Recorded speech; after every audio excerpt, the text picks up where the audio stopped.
أعوذ بالله من الشيطان الرجيم. بسم الله الرحمن الرحيم. والصلاة والسلام على أشرف الخلق وأزكى الأنام محمد المصطفى وعلي المرتضى وآلهم الأطهار النجلاء واللعن الدائم على أعدائهم منكري حقهم الظالمين لهم لعنا لا ينقضي أبدا.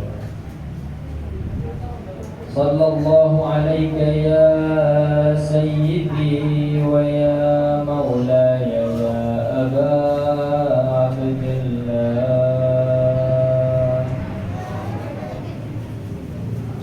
صلى الله عليك يا سيدي ويا مولاي يا أبا عبد الله.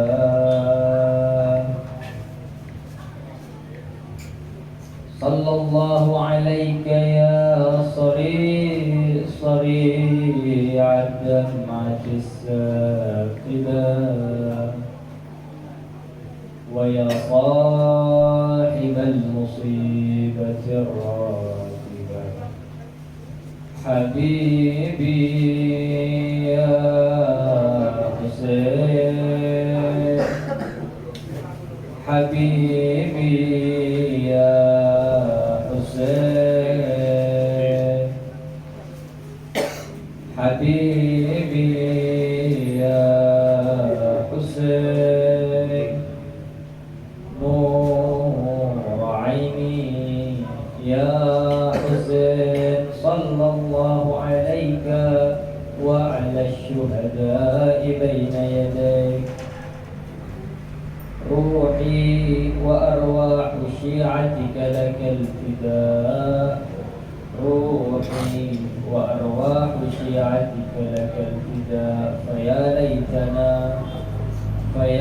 ليتنا كنا معكم سادتي فنفوز فوزا عظيما. ذاك المنى لو أن ذلك يحصل. تعجيلي في فرج إمامنا صاحب العصر والزمان وحبا بجدته الصديقة المظلومة الشهيدة فاطمة. صلوا على محمد وآل محمد. اللهم صل على محمد وآل محمد. اللهم صل على محمد وآل محمد. اللهم صل على محمد وآل محمد. Ikhwani wa akhwatil a'izza, aku lakum jami'an assalamualaikum warahmatullahi wabarakatuh. Waalaikumsalam warahmatullahi wabarakatuh. Yang pertama-tama marilah kita hadirkan segenap diri kita, hadirkan segenap jiwa kita untuk kita bersyukur kepada Allah Subhanahu wa taala, untuk kita kembali menghadirkan rasa syukur itu dalam segenap jiwa kita hingga seluruh diri kita dipenuhi oleh rasa syukur kepada Allah Subhanahu wa taala. Karena apa? Yang sudah barang tentu bahwa tanpa izin, tanpa rahmat dan karunia dari Allah Subhanahu wa taala yang diberikan kepada kita, tanpa izin dari Allah, mustahil kita dapat berkumpul pada malam hari ini di tempat yang berbarokah ini. Mustahil kita bisa sampai pada malam ke-9 Muharram. Dan boleh jadi ini sudah menjadi Muharram kesekian kalinya bagi kita untuk duduk di setiap malamnya, untuk kita meratap, untuk kita menangis, dan hadirnya kita hanya untuk mendapatkan tetesan air mata, dan barang tentu ada hal lain yang akan kita dapatkan yang nanti akan menjadi titik pembahasan kita. Namun kita lihat banyak orang juga yang sama sekali tidak memiliki perbedaan ketika mereka masuk di bulan Muharram. Namun kita bersyukur kepada Allah, sekali lagi kita bersyukur kepada Allah Subhanahu wa taala yang mengizinkan kita dan yang memberikan kita hati yang tergerak, hati yang tersentuh, hati yang sadar, yang mana mungkin di setiap malam boleh jadi di antara kita punya kegiatan-kegiatan tertentu. Boleh jadi di setiap waktu malam, mungkin setelah di siang hari kita bekerja, di malam hari kita duduk bersama keluarga, bersenda gurau dengan keluarga, atau mungkin ada yang bertemu dengan teman dan melakukan aktivitas-aktivitas lainnya. Khususnya mungkin seperti malam-malam seperti ini, hari Sabtu, malam Minggu adalah malam libur, dan kebanyakan orang menghabiskan malam libur untuk bersenang-senang. Namun kita berbeda. Setiap masuk bulan suci Muharram, bulan duka ini, entah kenapa tidak bisa kita melakukan aktivitas-aktivitas seperti biasa. Entah kenapa hati kita tidak mengizinkan kita untuk menjalani hari-hari seperti hari-hari biasa. Dan kita telah merasakan di 9 malam terakhir ini, atau di 9 hari terakhir ini, boleh jadi tiada hari tanpa kita meneteskan air mata. Boleh jadi tiada hari tanpa kita merata, tanpa kita bersedih. Atau mungkin bisa jadi di 9 hari terakhir ini, ketika kita tertawa, ketika kita mungkin sedang mendapati sebuah kesenangan, entah kenapa hati kita menahan untuk kita berlebihan dalam kesenangan itu. Atau entah kenapa ada penahan dalam diri kita yang membiarkan diri kita untuk terlarut dalam kesenangan itu. Dan kita bersyukur kepada Allah Subhanahu wa taala, Allah memberikan kita hati yang mampu menjadi seperti ini. Dan selanjutnya kita juga harus senantiasa menghadirkan diri kita untuk bersalawat kepada Rasulullah SAW beserta keluarga sucinya, yang mana sudah barang tentu kita duduk di sini, kita menghidupkan malam-malam seperti ini adalah buah, adalah hasil dari pengorbanan dan dari bayar Rasul dan Ahlul Bait alaihi wassalatu wassalam. Nah, pada malam hari ini kita akan sedikit membahas tentang kenapa dan untuk apa kita menangisi Al-Husain. Di awal tadi kita sudah sedikit menyinggung bahwa entah kenapa hati kita di setiap masuk bulan Muharram selalu memerintahkan kita untuk menghadiri majelis duka atau menghidupkan suasana-suasana duka. Dan mungkin beberapa dari kita ada yang menghias rumahnya dengan kain hitam. Demi apa? Demi menghadirkan suasana duka di setiap saat. Atau bahkan ada juga sebagian dari kita yang menyiapkan pakaian hitam untuk selalu kita pakai. Tidak menggunakan pakaian kecuali berwarna hitam. Karena apa? Menggambarkan hati yang sedang berduka, hati yang sedang terluka. Namun masyarakat dalam menghadapi bulan Muharram ini ada dua macam. Yang pertama mungkin seperti kita, berduka dan melakukan hal-hal untuk menggambarkan dan mengungkapkan atau mengekspresikan kedukaan tersebut.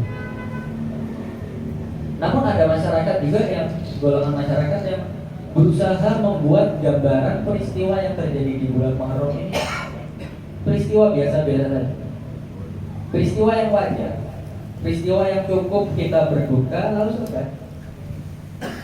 Mungkin hanya dengan membaca tahlil atau apalah itu, tapi tidak perlu menangis berlebihan. Tidak perlu menggunakan pakaian hitam di mana-mana. Bahkan sampai ada yang mengeluarkan statement tertulis dan tertanda tangan bahwa bagaimana menyikapi masuknya bulan suci Ramadan. Ada masyarakat yang seperti itu. Ada orang-orang yang masih seperti itu. Nah, disinilah letak titik syukur kita kepada Allah karena kita diberikan hati yang bisa tergerak, bisa tersentuh. Karena apa? Karena sebenarnya memang hal ini layak kita berduka seperti ini, dan sangat harus kita berduka seperti ini. Di sini pertama akan kita menjawab kenapa kita menangisi Al Husain alaihi wassalam. Padahal bisa jadi mungkin kalau kita lihat sekarang di mana Al Husain, kita yakin Al Husain berada di surga. Al Husain sekarang berbeda dengan Al Husain 14 abad yang lalu. Mungkin 14 abad yang lalu beliau terbakar. Beliau mengalami musibah yang begitu besar. Kalau sekarang Al Husain di surga. Berbeda dengan Al Husain yang dulu. Namun kenapa kita masih menangisi Al Husain? Apa sebabnya? Kenapa kita masih merangkap dan menangisi Al Husain? Sedikitnya di sini setidaknya kita akan menjawab dengan 3 hal. Yang pertama, semua manusia sepakat bahwa menangis itu bukan urusan logika. Menangis itu bukan urusan logika, bukan urusan nalar. Tapi menangis itu perkara hati. Menangis itu perkara hati. Kalau tidak percaya, di sisa malam-malam Muharram ini coba sekuat tenaga tahan mata kalian untuk menangisi Al Husain. Saya yakin tidak akan mampu untuk menahan air mata yang akan keluar dari kedua mata ini untuk menangisi Al Husain. Karena apa? Menangis perkara hati. Bersedih menangis itu perkara hati. Bukan hal yang dibuat-buat, bukan hal yang dilogikakan, bukan hal yang diatur. Tapi menangis itu perkara hati. Jadi aneh ketika orang menyinyir kepada orang yang sedang menangis. Karena menangis bukan perkara logika, bukan perkara yang bisa kita nalarkan. Itu urusan perasaan.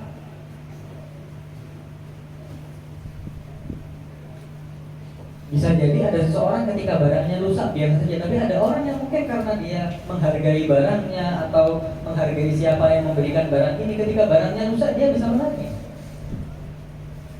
Dan ketika kita mau marah dengan dia atau nyinyir padanya, percuma karena menangis perkara hati.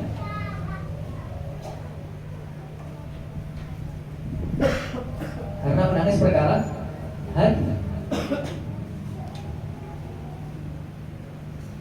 Jadi ketika ada orang yang mengatakan menangisi Al Husain tidak masuk akal, tidak masuk logika, tidak bisa dilakukan, memang karena ini perkara hati. Karena ini urusan hati. Ini urusan perasaan. Dan hadirnya kita di sini mengungkapkan dan mengekspresikan perasaan duka kita kepada junjungan. Bisa dimengerti yang pertama ya. Karena menangis urusan hati. Dan saya yakin semua yang ada di sini sepakat bahwa menangis adalah perkara hati dan perasaan. Kita lanjut ke yang kedua. Shallu ala Muhammad wa ali Muhammad. Allahumma shalli ala Muhammad wa ali Muhammad wa ajil farajahum. Selain menangis menangis adalah perkara hati, tentu kita juga punya dasar-dasar yang jelas kenapa kita menangis ya Al-Husain. Memang mungkin hal pertama ini sudah cukup menjadi hujah bagi kita untuk kita menangis ya Al-Husain, karena menangis adalah perkara perasaan, berduka adalah masalah hati. Tapi kita juga punya dasar-dasar yang jelas. Dan itu pasti. Kenapa hati kita bisa menjadi seperti ini? Karena kita sadar terhadap dasar-dasar atau kejadian demi kejadian yang akhirnya membuat hati kita menjadi tersentuh dalam peristiwa Abu Abdullah Al-Husain. Selanjutnya adalah beruswah. Hal yang jelas, beruswah, bersuri tauladan. Di mana di Al-Qur'an Allah berfirman, A'udzubillahi minasyaitonirrajim, Bismillahirrahmanirrahim. Laqad kana lakum fi Rasulillahi uswatun hasanah. Laqad kana lakum fi Rasulillahi uswatun hasanah. Tapi terkadang orang berhenti di sini, hanya mengungkapkan bahwa Rasul ini adalah uswah, suri tauladan, tidak melanjutkan ayat. Uswatun hasanah adalah tandanya liman kana yarjullah wal yaumal akhir wa dzakarallaha katsiran. Rasul ini menjadi uswah, uswah bagi setiap umat manusia. Tapi yang benar-benar bisa menjadikan Rasul sebagai uswah adalah yang pertama, liman kana yarjullah, bagi orang-orang yang berharap kepada Allah. Hanya Allah, harapannya hanya Allah. Wal yaumal akhir, hari akhir juga. Selalu menghadirkan dirinya bahwa dan menyadarkan dia bahwa akan ada hari pembalasan dan hari akhir kelak. Dan yang terakhir, wa dzakarallaha katsiran, dan banyak mengingat Allah Subhanahu wa taala. Memang kalau kita tanya selalu setiap umat manusia siapa uswahnya, Rasul Muhammad sallallahu alaihi wasallam. Tapi nyatanya terkadang banyak orang yang hanya mengambil atau milih, saya beruswah di hal ini. Yang lain tutup mata. Padahal ketika kita di sini menjadikan Rasul sebagai uswah, menjadikan Rasul sebagai suri tauladan, kita harus bijak. Ketika kita meyakini Muhammad sebagai Rasul Allah, sebagai utusan Allah, ya kita harus bijak. Untuk apa? Untuk mengambil seluruh apa yang diajarkan oleh Rasulullah SAW. Menaati apapun yang dilakukan oleh Rasul SAW dan mengikutinya, meneladaninya. Karena apa? Uswatun hasanah. Dan bukan cuma itu, Allah juga berfirman berkenaan dengan Rasulullah SAW. Allah berkata, wa ma yantiqu 'anil hawa in huwa illa wahyun yuha. Yang keluar dari Rasul ini ucapannya, tindak tanduknya, segala sesuatu yang bersumber atau bermuara dari Rasulullah ini bukan hal biasa, bukan hanya keinginan dari beliau saja, tapi itu adalah wahyu yang turun dari Allah Subhanahu wa taala. Itu wahyu yang turun dari Allah Subhanahu wa taala. Dan kita lihat tindak tanduk Rasulullah kepada Al-Husain bagaimana? Seperti apa perilaku Rasulullah kepada Al-Husain? Pernah diriwayatkan suatu ketika Nabi SAW sedang berada di masjid. Sedang apa beliau di masjid? Apakah duduk? Dan beliau sedang berkhutbah di masjid, berada di mimbarnya. Kita bayangkan Rasul mengumpulkan umatnya, lalu beliau berdiri di atas mimbar dan menyampaikan ceramah atau pidatonya kepada umatnya. Rasulullah, Nabi Allah ini yang manusia paling agung di muka bumi sedang mengumpulkan umatnya dan berpidato di hadapan umatnya. Lalu Al-Husain masuk. Assalamualaikum warahmatullahi wabarakatuh. Al-Husain masuk dari pintu masjid. Apa yang dilakukan Rasulullah? Spontan Rasul berhenti, meninggalkan mimbar, menghampiri Al-Husain, menggendongnya, kembali ke mimbar lalu melanjutkan khutbah. Allahu Akbar. Ini Rasulullah, manusia termulia, suri tauladan umat manusia. Dan ketika Rasul berbicara ini, kita kembali lagi bukan hal biasa. Wa ma yantiqu anil hawa. Wahyu yang sedang diucapkan. Tidak tanduknya ini wahyu. Tidak tanduknya ini bukan perilaku biasa, tapi perilaku langit. Al-Husain datang, memberhentikan khutbahnya, menghampiri Al-Husain, menggendongnya, lalu melanjutkan khutbah.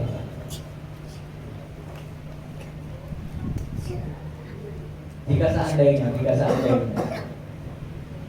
saya sedang berbicara di hadapan antum sekalian, lalu saya melihat anak saya masuk, saya meninggalkan mimbar ini, ngambil anak saya kembali ke sini. Aneh nggak?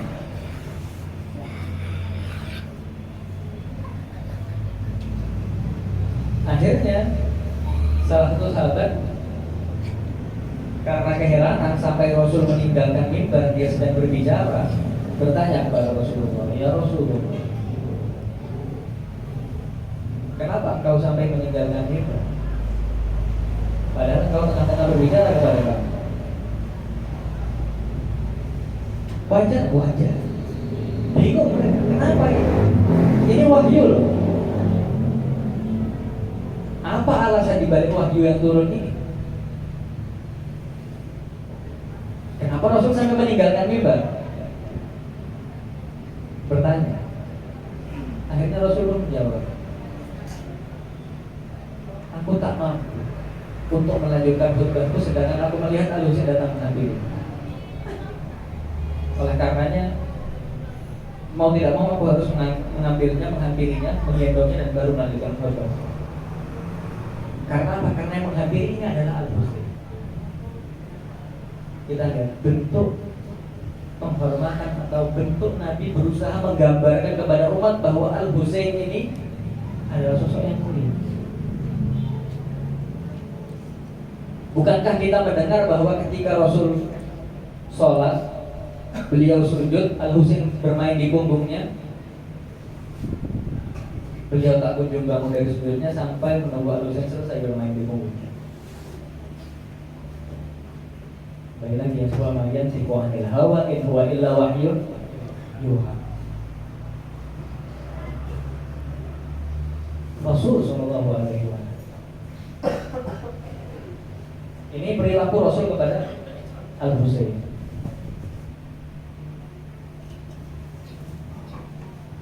Ketika Al-Husain lahir ke dunia, Rasul menangis. Belum terjadi. Ketika menciumi Al-Husain, beliau menangis.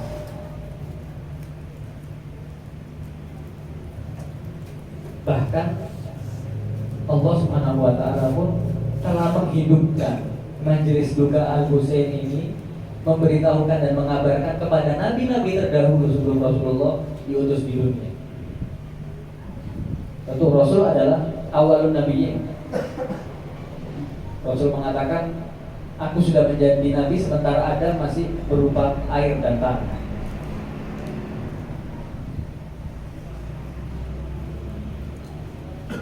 Saya akan ambil satu kisah yang mana ketika itu Nabi Allah Nuh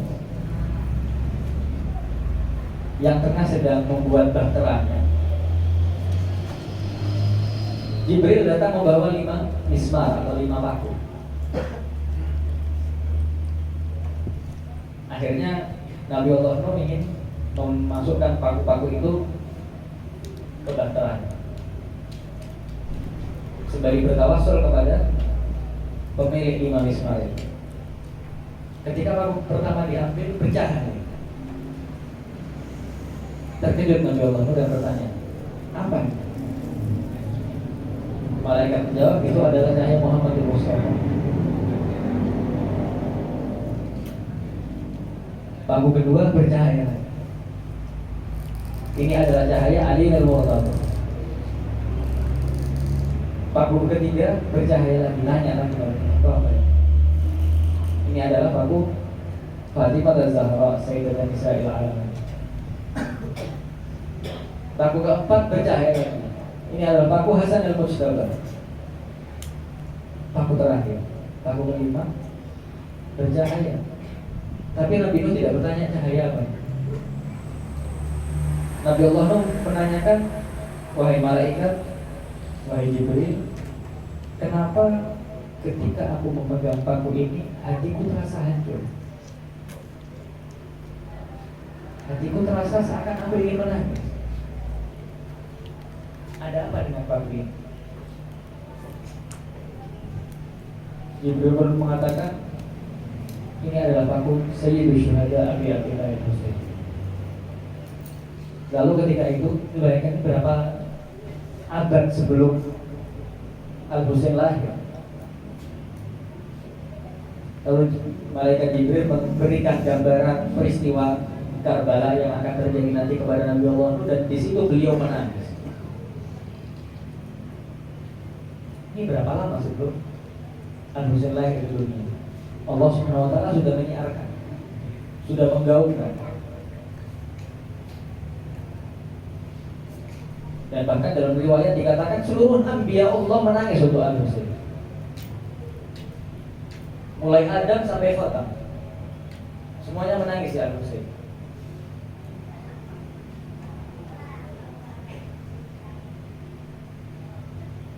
Oleh karenanya di sini ketika kita ingin beruswah kepada Nabi Muhammad SAW, kita harus totalitas, kita harus konsekuen, kita harus bijak. Ketika kita menjadikan Rasulullah sebagai uswatun hasanah, sebagai suri tauladan, dan kita akan mengambil teladan dari beliau, totalitas. Jangan nanggung. Karena apa? Seluruh tindak tanduk beliau ini bukan sembarangan perilaku. Ada dasarnya. Perlu kita renungkan. Perlu kita duduk untuk merenungkan kenapa sampai beliau melakukan hal itu.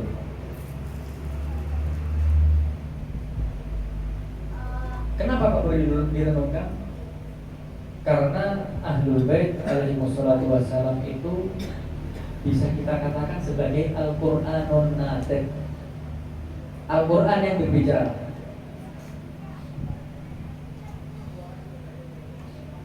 Apa buktinya? Rasul SAW sebelum beliau meninggalkan dunia ini, beliau berpesan, Inni tarikun fikum mustaqalain, kitabullah wa itrati ahla baiti,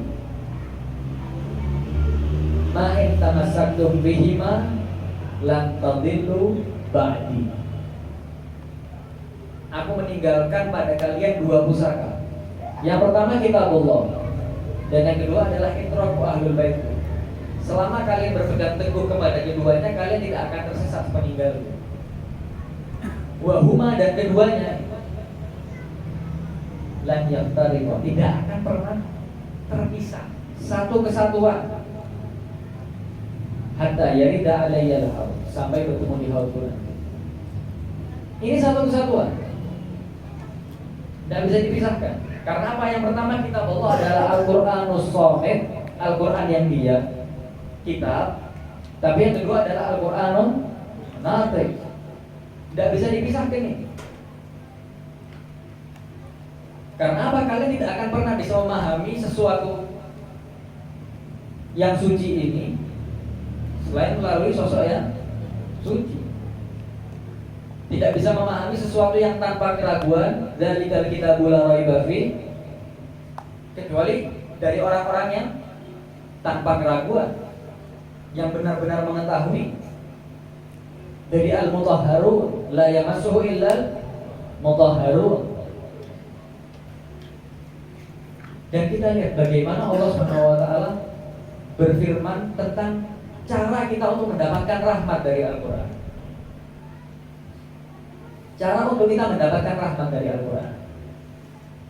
Apa firman Allah? A'udzubillahi minasyaitonir rajim. Bismillahirrahmanirrahim. Wa idza quri'al Qur'an. Wa idza quri'al Qur'an. Ketika ayat-ayat Al-Quran ini sedang dibacakan, apa perintahnya? Fastami'u lahu. Istami', fastami', bukan fasami', atau bukan fasma. bukan pakai kalimat sami'a, tapi fastami'u. Yang jelas artinya berbeda. Ketika sami'a yasma'u artinya hanya mendengar. Kan sekarang kita mendengar suara kendaraan di jalan. Tapi mendengar dengan benar-benar memperhatikan dan mencermati itu istama'a yasma'u. Fastami'. Ketika Al-Quran dibacakan fastami'u lahu. Bukan cuma mendengar, tapi cermati juga. Perhatikan. Cukup di situ enggak? Wa ansitu. Ulama di sini memiliki beberapa hal dalam menjelaskan makna wa ansitu. Ada yang mengatakan setiap ayat itu dibaca bukan hanya diperhatikan, tapi juga direnungkan, juga dipikirkan tentang ayat itu. Bahkan ada ulama yang menjelaskan seandainya Al-Quran di situ dibacakan, lalu si qari ini sedang berhenti membaca Al-Quran, entah mengambil nafas atau berhenti sejenak beristirahat, itu jangan sampai pikiran kita teralihkan oleh hal lain selain ayat yang telah dibaca tadi. Agar apa? Agar apa kita fastami'u lahu wa ansitu la'allakum turhamun. Agar kalian mendapatkan rahmat dari Al-Quran.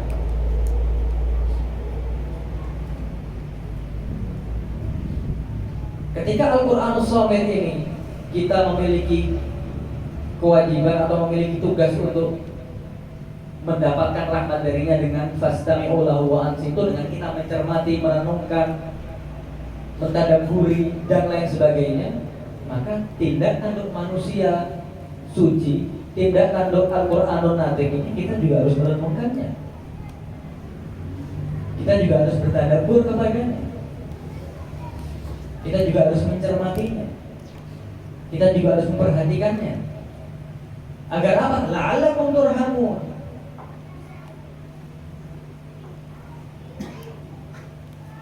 Dan ketika kita tidak melakukan ini bisa jadi berbahaya bagi kita, bisa jadi bumerang bagi kita.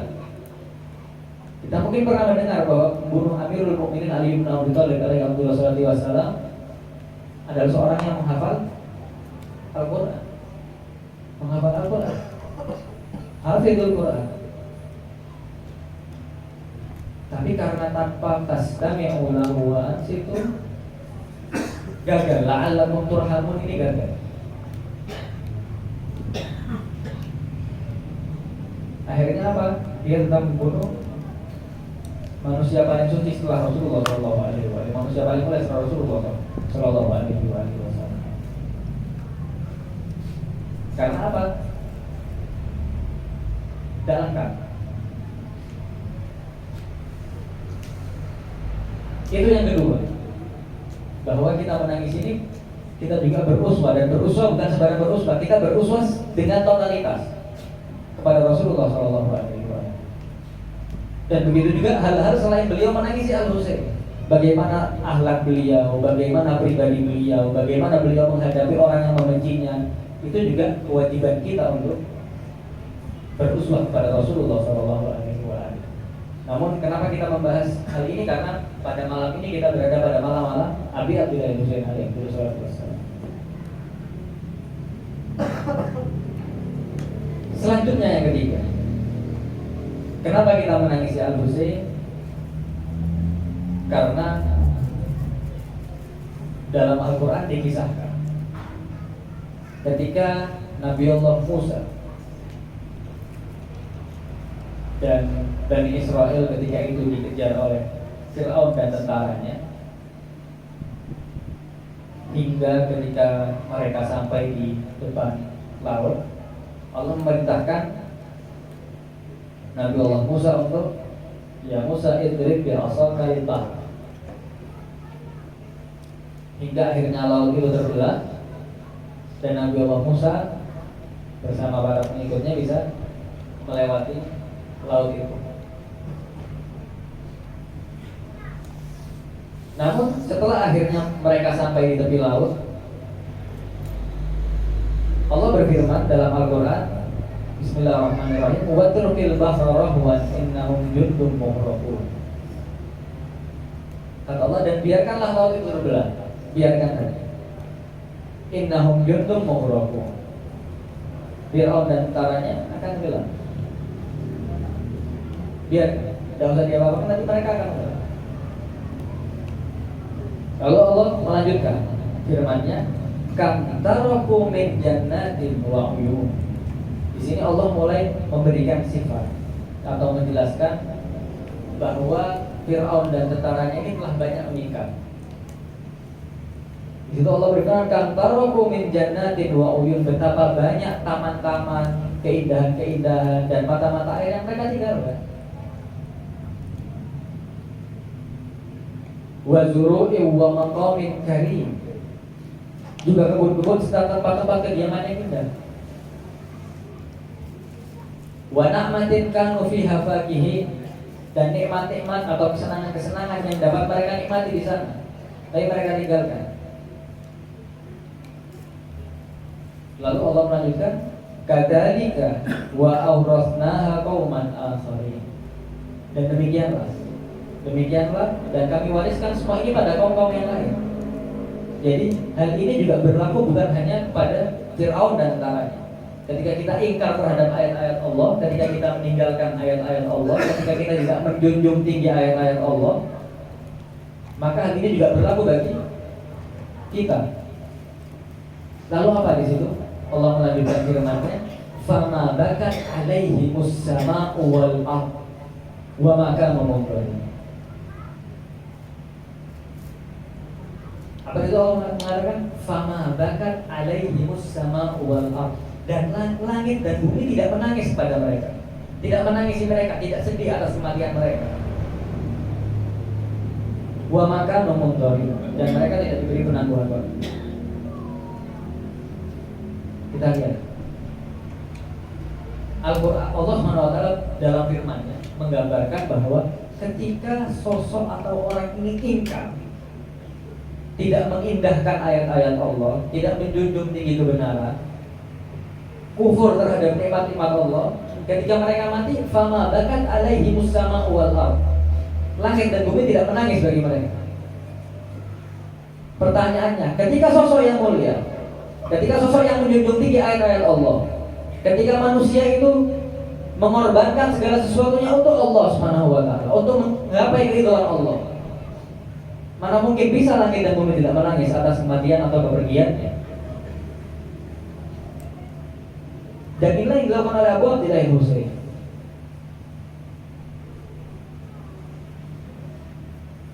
Firman Allah. Karena dalam Al-Quran di sini kita diajarkan menangisi sosok yang mulia itu sama dengan memberikan pengagungan dan penghormatan bagi mereka yang mulia.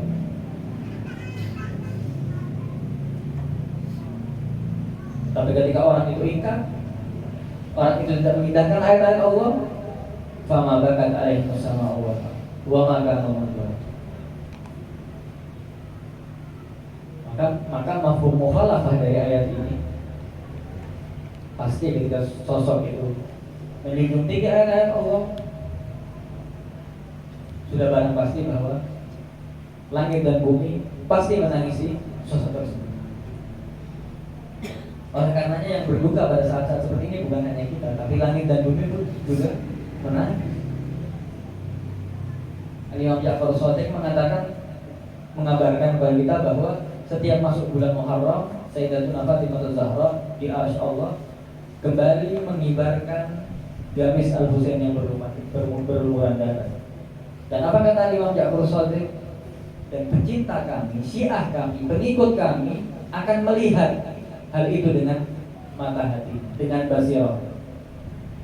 Maka beruntunglah kita yang merasakan sesuatu kepedihan dalam hati kita sejak kita memasuki bulan Muharram. Dan semoga Allah SWT menyenantiasakan nikmat ini kepada kita semua.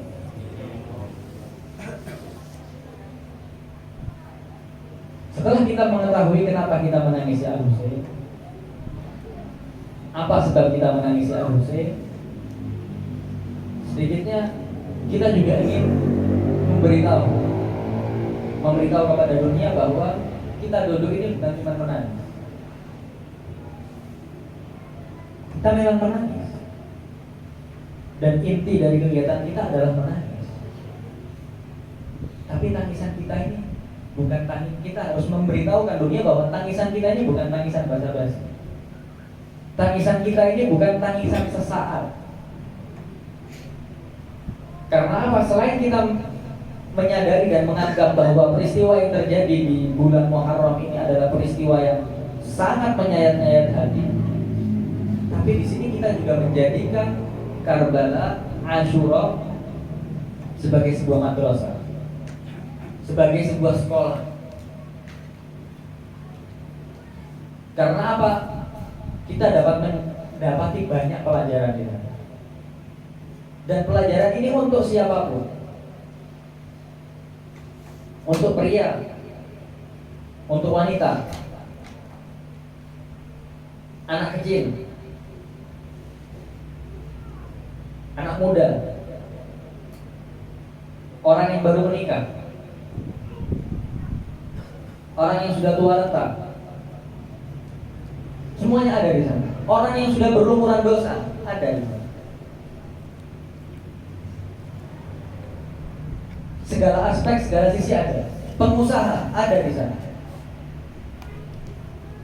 Budak ada di sana.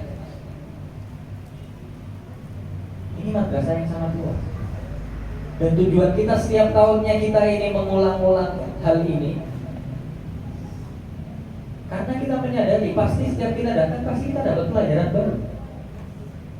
Walaupun setiap tahun kisah yang diulang ini kisah yang terjadi hanya beberapa saat, tapi setiap dari kita pasti mendapatkan hal baru.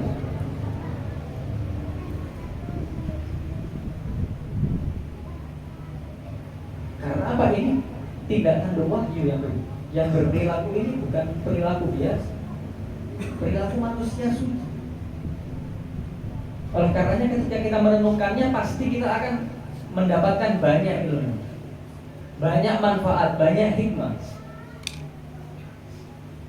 Dan walaupun ini tetap berjalan sampai ribuan tahun ke depan, bahkan jutaan tahun ke depan, tidak bakal habis hikmah dan ilmu yang bisa kita ambil dari peristiwa Asyura.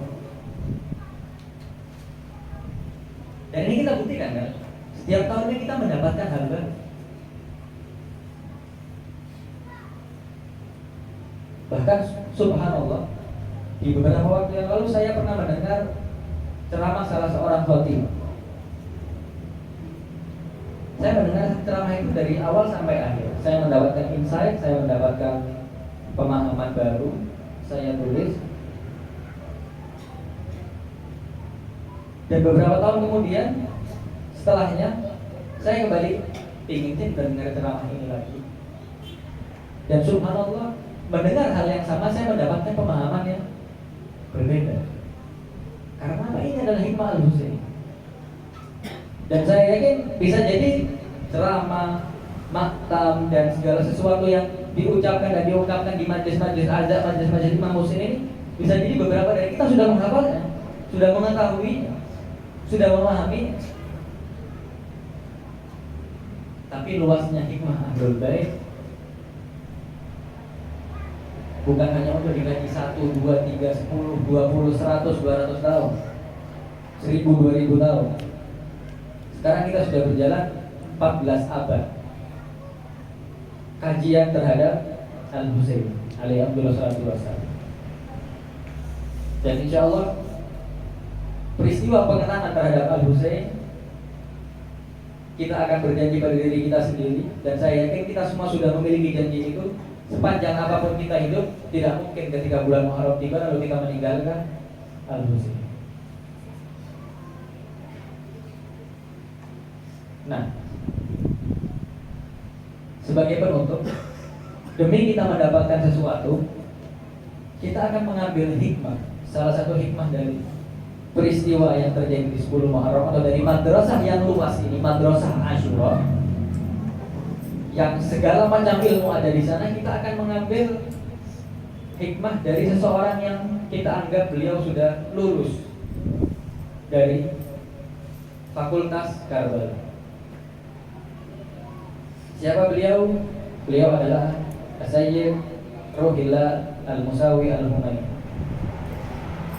Kita lihat bagaimana beliau menyimpulkan madrasah Asyura, 14 Karbala.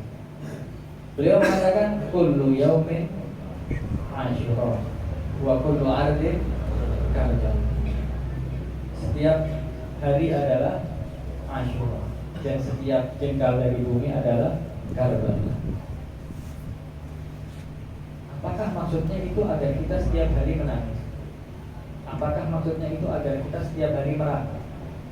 Apakah maksudnya itu agar kita setiap hari berduka? Dan dimanapun kita berada kita berduka.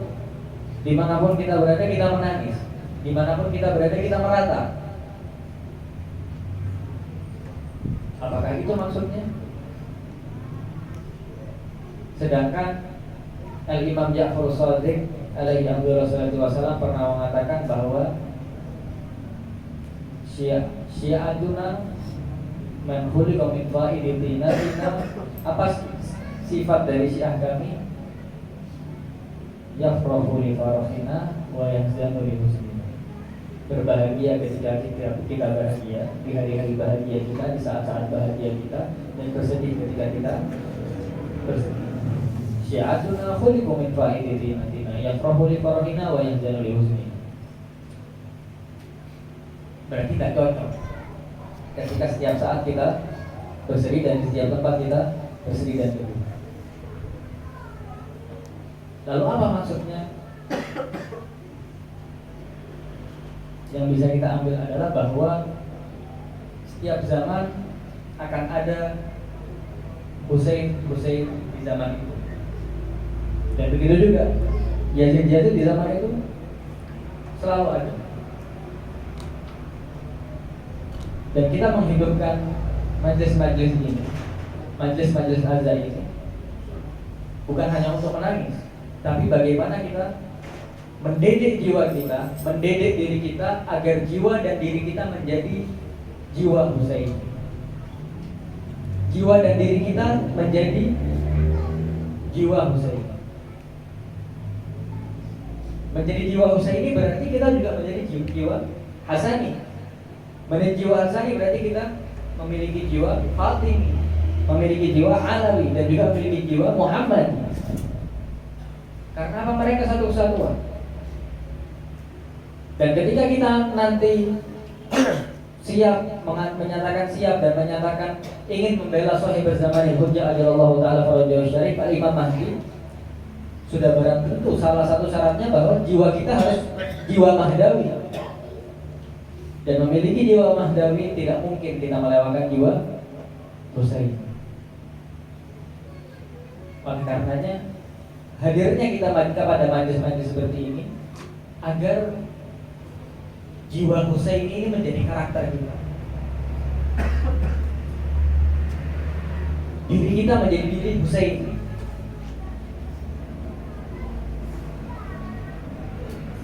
Yang mana selalu ingin uridu an amura bil ma'ruf wa anha 'anil munkar. Bagaimana kita memiliki ketaatan, memiliki kesadaran seperti Ahlul Bait alaihi wasallam. Bagaimana kita selalu berusaha mendekatkan diri kepada mereka. Bagaimana kita ingin benar-benar totalitas dalam beruswah kepada mereka. Dan itu adalah tujuan kita dan tujuan kenapa Allah Subhanahu wa taala melalui Ahlul Bait alaihi wasallam selalu menyiarkan dan menghidupkan majelis Husain. Selalu menyiarkan dan menghidupkan majelis duka Al-Husain. Karena apa? Agar semakin banyak sosok-sosok yang memiliki jiwa-jiwa Husain. Sosok-sosok yang memiliki kesadaran terhadap kehidupannya, memiliki kesadaran bahwa dia hanyalah seorang hamba dan tidak ada hal lain yang dia cari kecuali keridhaan dari Allah Subhanahu wa taala. Sebagaimana Al-Husain siap mengorbankan segala sesuatu yang beliau miliki demi apa? Demi keridhaan Allah Subhanahu wa taala. Ridwan bi qada'i wa tasliman li amri. Berapa kali Al-Husain mengulang kata-kata aradita ya Rabb hud hatta tarda.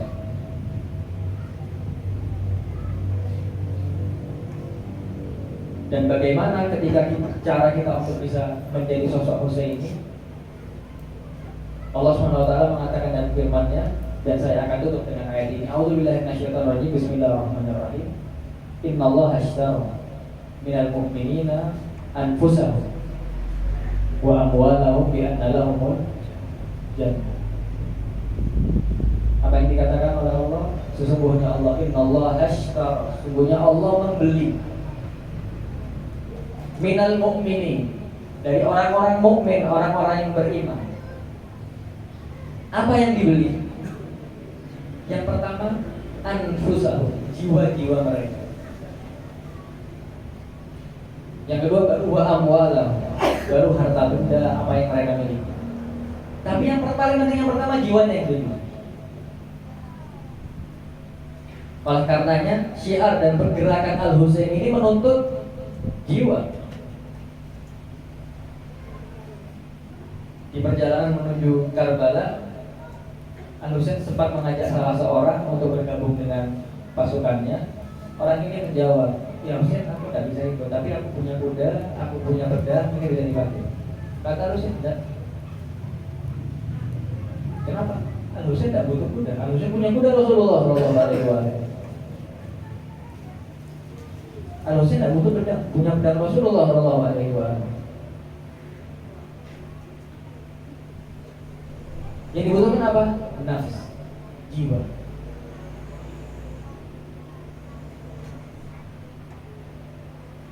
Jadi PR kita bersama, tugas kita bersama adalah bagaimana kita menyiapkan jiwa kita agar kita siap mengorbankan jiwa kita yang pertama.